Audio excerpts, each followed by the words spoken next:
Dear students, today I am going to tell you a new story of your Marigold book. The name of the story is My Elder Brother. This story is written by a very famous author named Premchand. This story is totally different from the stories you have gone through. This story is about the conversation between two brothers.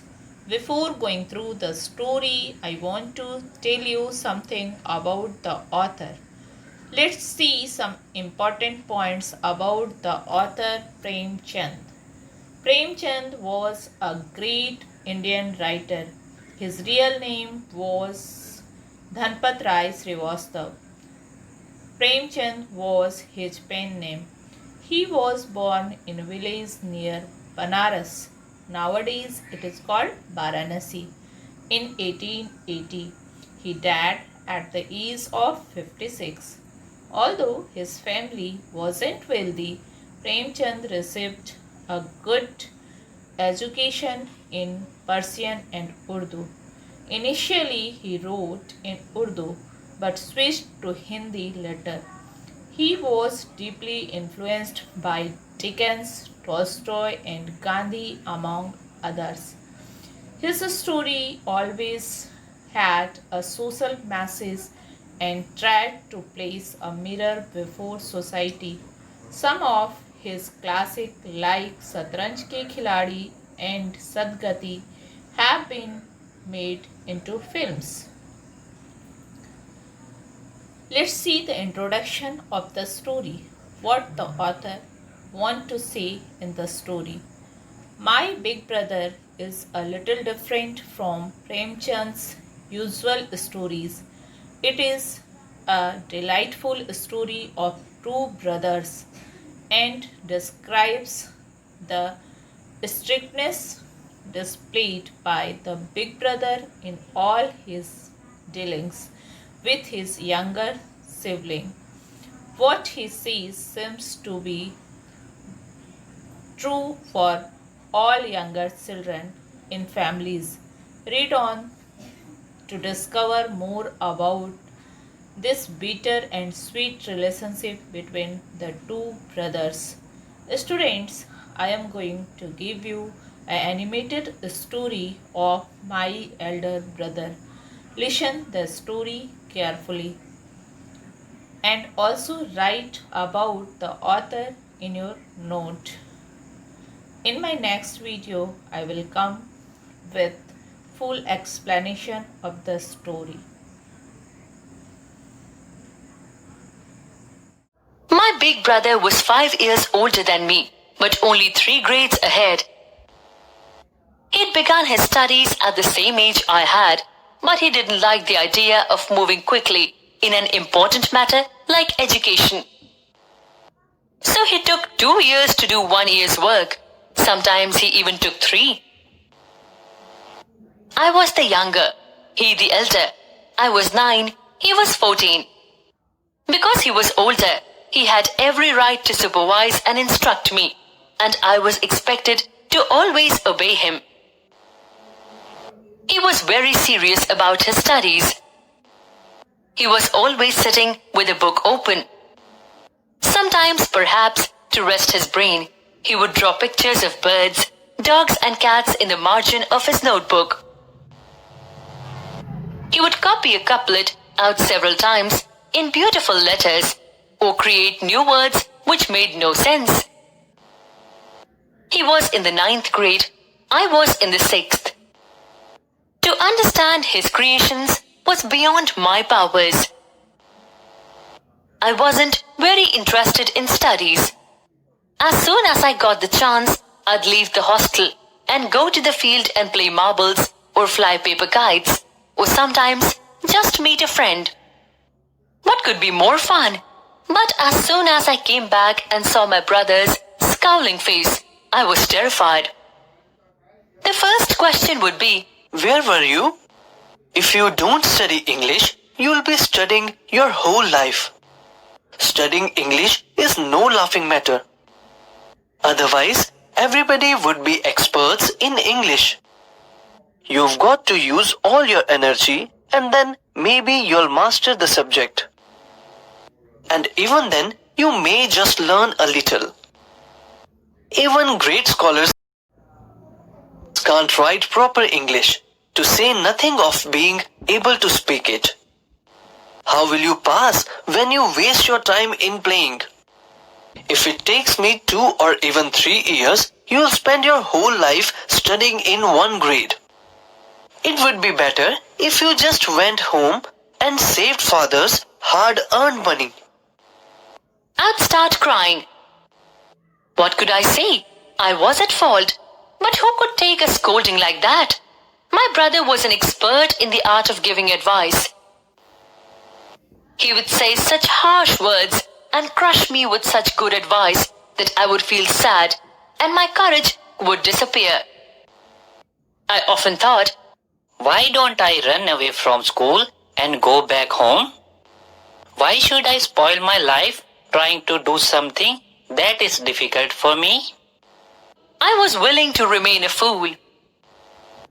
Within 1 or 2 hours, the sadness would go away and I'd promised to study really hard. I'd draw up a routine. There was no place for play in it. Get up at dawn, wash hands and, at 6, eat a snack, sit down and study. From 6 to 8 English, 8 to 9 arithmetic, 9 to 9:30 history, and eat something and go off to school. A half hour's rest at 3:30 when I got back from school. Geography from 4 to 5, grammar from 5 to 6, then a half hour's walk in front of the hostel. 6:30 to 7 English composition, then dinner. Translation from 8 to 9, Hindi from 9 to 10, from 10 to 11 different topics, then to bed. The annual exams came. My brother failed.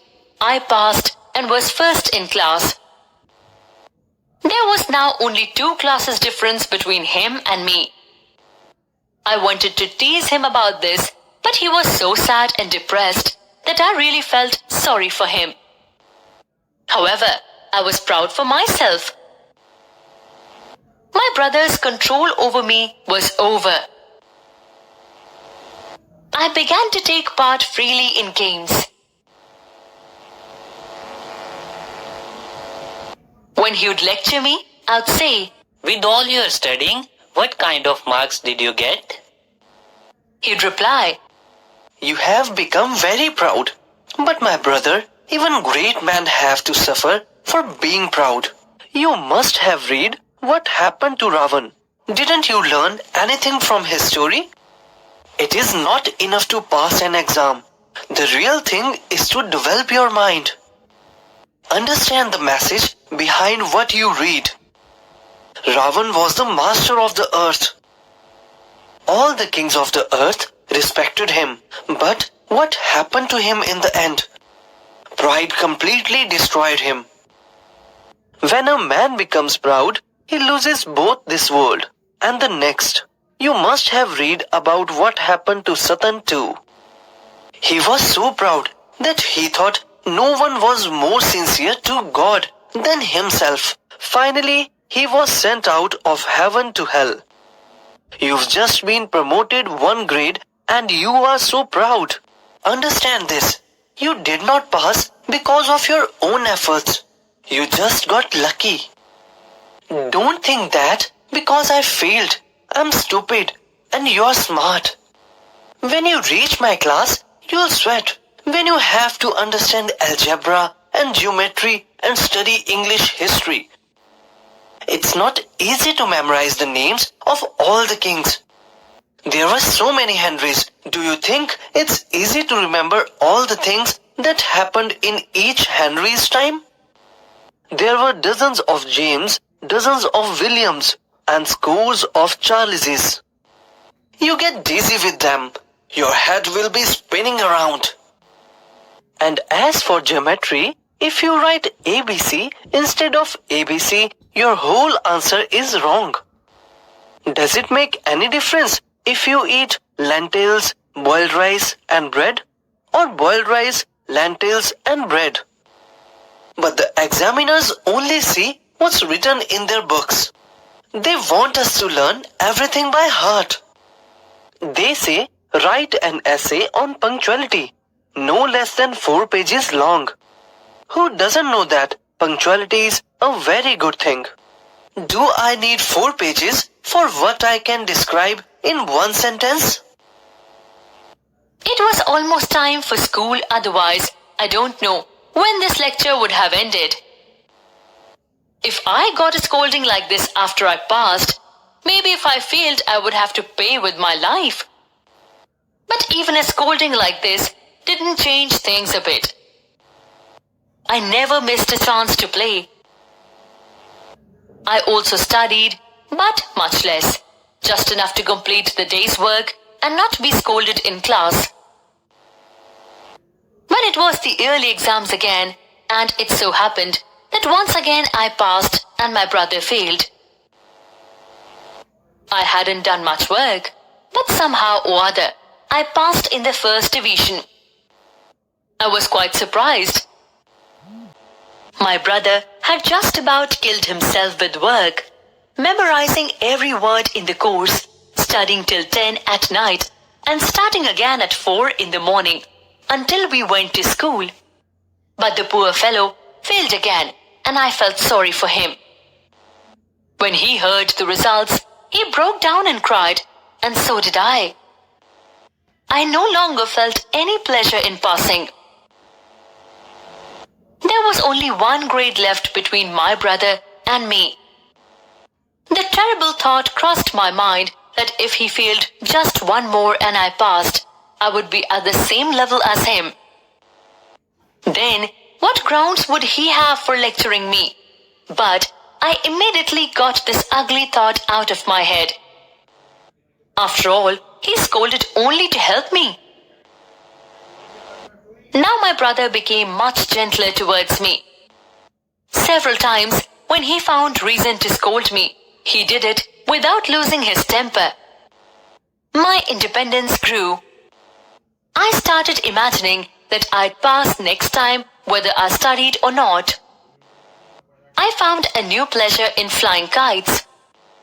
Still, I was careful and hid my kite flying from my brother. I started preparing for the kite flying contest. One day, far from the hostel, I was running down the road trying to catch a kite. My eyes were on the heavens and that high-flying traveler in the skies. A whole army of boys was racing to welcome it with long, thick bamboo rods. No one was aware of who was in front of or behind him. Suddenly, I collided with my brother, who was probably coming back from the market. He grabbed my hand and said angrily, Aren't you ashamed of running after a kite? Have you forgotten that you're in grade 8 now? One behind me? A man's got to think about his position. I'm sorry to see you have so little sense. You're smart, but what use is it if it destroys your self-respect? You must have thought, I'm just one grade behind my brother, so now he doesn't have any right to say anything to me. But you're mistaken. No doubt that next year you'll be in the same class as me, and maybe a year later you'll even get ahead of me.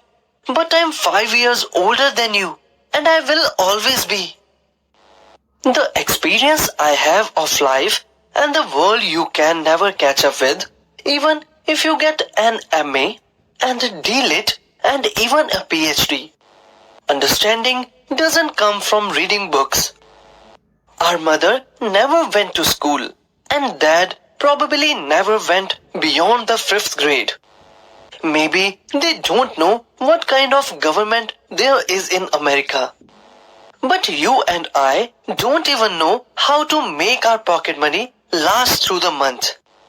Just look at our headmaster. Doesn't he have an MA degree? He gets 1,000 rupees. But who runs his house? His old mother.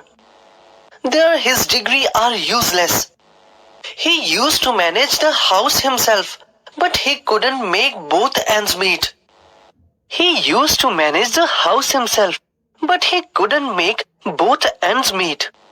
But since his mother has taken over, it's as though Lakshmi has come into his house. So brother, don't be so proud of having almost caught up with me and being independent now. I'll see you don't go off the track and start doing wrong things. I can use this too, my belt, I mean. I know that you don't like hearing all this, but I will keep advising you. I was deeply ashamed. I had truly come to know of how small and ordinary I was, and a new respect for my brother was born in my heart. With tears in my eyes, I said, No, no. What you say is completely true, and you have the right to say it. My brother embraced me and said, I don't want to stop you from flying kites, but what can I do? If I go off the track myself, then how can I take care of you?